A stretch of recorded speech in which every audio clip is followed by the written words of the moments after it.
New at 10, a Utah senator calling for the public execution of Tyler Robinson before he's even been convicted of a crime.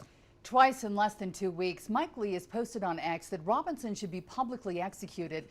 Could these posts affect the death penalty case, and could there be political ramifications?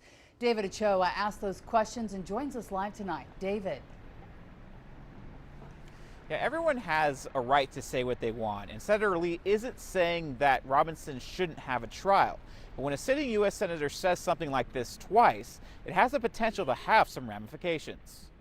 Innocent until proven guilty applies to even the most heinous accusations. And when an elected official posts things like this before a trial even starts, things can get muddy. Pre-trial statements can taint a jury. Utah Attorney Clayton Sims says everyone has a constitutional right to an attorney, a fair and impartial jury, and the government can't deprive you of life, liberty, or property without due process of law. If a U.S. senator takes an oath to uphold the Constitution and uphold our values, that's not in conformity with our values. It is important to note that Senator Lee isn't saying Robinson shouldn't have a trial.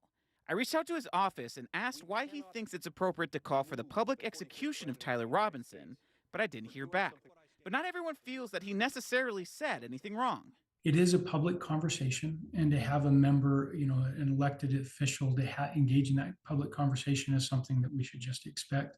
Matt Throckmorton is a former Utah state representative, and he says some people will agree with Lee and some won't, and that's just part of the dialogue.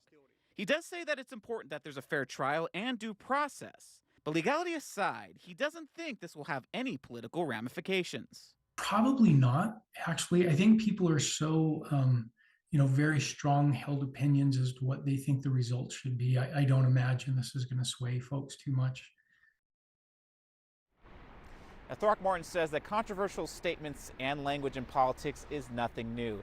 He brought up some of language that was used by and against politicians such as Margaret Thatcher, and even literal duels in the 1800s.